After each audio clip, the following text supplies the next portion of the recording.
Lesson 8. Moving on. Relationships after abuse. Introduction. Survivors of domestic abuse face a unique challenge when rebuilding their lives. They not only have to rebuild their lives, but they have to learn how to rebuild relationships.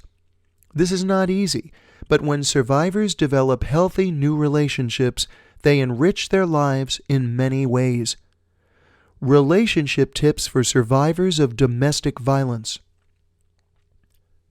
One of the most difficult adjustments of survivors of domestic violence is learning how to reestablish healthy relationships with others, not just romantic relationships, but any kind of relationships. After having their self-esteem and confidence constantly attacked for months or even years, survivors of domestic violence have a difficult time interacting with others. They do not trust their own instincts, they do not believe in themselves, and they do not understand why or how others could be interested in their opinions or friendship.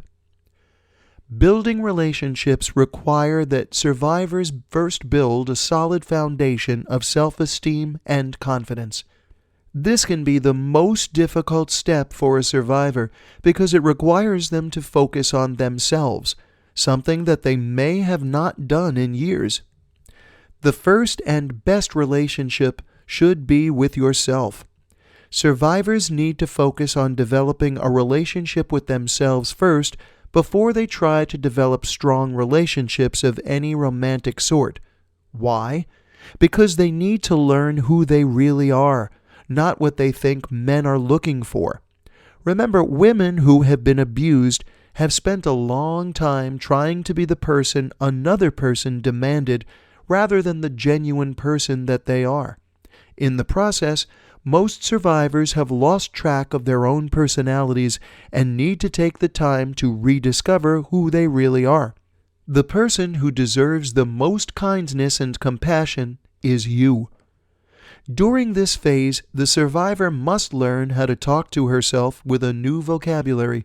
Every time she hears that little voice in her head saying, "That was stupid," or "You made another mistake," she needs to retrain herself to say, "Well, you are a smart woman who made a mistake. It is okay." Or, "You did so many other good things today. You have really made great progress." Replacing negative self-talk with positive self-talk is one of the first steps towards establishing a good relationship with yourself. A good rule of thumb when you make a minor mistake is to think of it in relative terms. If you forget to thaw something out for dinner, for instance, think about it relative to how you would react if a friend did the same thing. If a friend told you that she forgot to thaw something out for dinner, would you criticize her? On the other hand, would you tell her that it was not a big deal? If you would see it as a minor mistake that would not bother you because she is a great friend, then you should give yourself the same credit. Always be at least as good to yourself and forgiving of yourself as you would be to your best friend. Confidence will grow from understanding your own interests and feelings. Out of this should also grow a willingness to assert yourself. While at first it will be difficult to state what you want in even the most innocuous situations, part of recovery involves learning to assert yourself. This is a difficult task for survivors of domestic abuse, who are conditioned to agree to everything in order to avoid conflict. As you gain confidence, you will be able to state your own desires and opinions without fear or regret. As a result, you will be heard by others and get what you want and need. Platonic relationships. Friendships that are platonic, particularly same-sex friendships, are extremely important to the recovery process and establishing a healthy new life for survivors of domestic violence. For women, female friendships can be a lifeline. Having other mothers to talk to who understands the difficulty of adjusting a home life, chores, work, and raising children can help you understand that you are not alone. These friendships are also a haven from the pain and regret of the violence and abuse that you have suffered in the past. If you are a survivor of abuse, allow yourself to actively nurture these friendships. You are worth the time and effort it takes to cultivate them.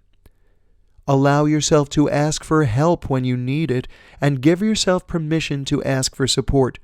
These steps will be the beginnings of a support network that will become the center of a strong, firm foundation of mutual friendship that will enrich your new life in many ways. There are some obstacles that survivors will come up against when they begin to establish new friendships. At times, they will feel that they are making a mistake by opening up to others, or they may let fear get the best of them. This is a normal part of the recovery process, which is never smooth. If you are the friend of a domestic abuse survivor, be aware that there will be times when they may pull back. If your friend begins exhibiting any of these symptoms, have an honest talk with her. Let her know that you are concerned about her and care about her, and that you feel that she is worth the time and effort it will take to get to the root of the problem. Be firm but gentle with her.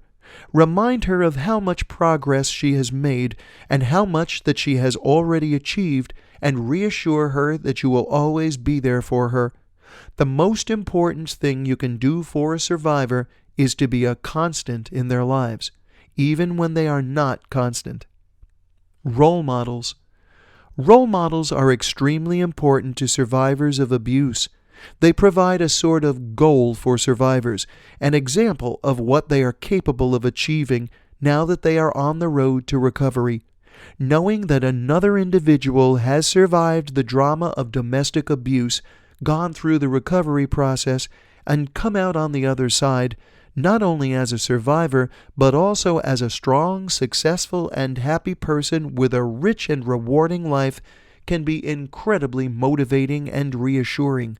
No one should imitate a role model to the point of losing his or her own identity.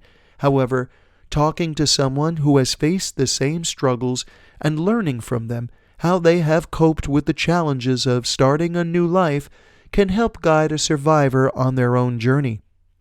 A role model can answer many questions that a survivor of domestic abuse might have. Practical advice on handling everything from how to handle those moments of insecurity to how to find out about financial aid or counseling services can all be gleaned from conversations with a good role model. Do not be afraid to ask them how they have managed to juggle all of the many new responsibilities, how they knew when they were ready to date again, or how they learned how to balance a checkbook for the first time. No question is too small. Starting a new relationship. Eventually, most survivors of domestic abuse do get to the point where they feel ready to consider a romantic relationship. Past experiences can make this a daunting prospect. Survivors may feel, and rightly so, very cautious, finding it difficult to trust any potential partner. Even after they have progressed to a relationship, they may feel anxious and fearful that their new romantic interest will try at some point to assert control over them.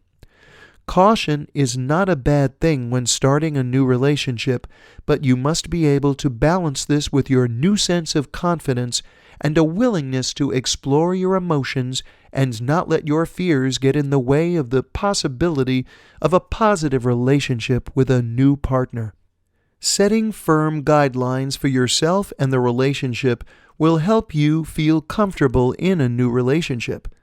Take things slowly, moving at a pace that you feel comfortable with. Be sure to watch for any of the warning signs of domestic abuse that you have learned from counseling. Stay in contact with family and friends that support you and listen to their opinions. Reality checks can keep you on track in the first heady days of a new romance. Keep your finances and other private information separate until you are completely confident and sure that the other individual is trustworthy. You may decide that you never want to combine these aspects of your life, and this is fine. Do not let your new partner insist on anything with which you are not comfortable. Watch for and be aware of any symptoms of PTSD or anxiety that show up during the progress of a new romantic relationship. This is common, so when it happens, see a counselor to address these issues. Conclusion: healing from domestic abuse is an overwhelming experience. The first step for survivors must be getting to know and trust themselves once again. Once they learn to believe and trust their own judgment and value, they can move on to develop strong friendships and, eventually, loving and healthy new relationships in the future.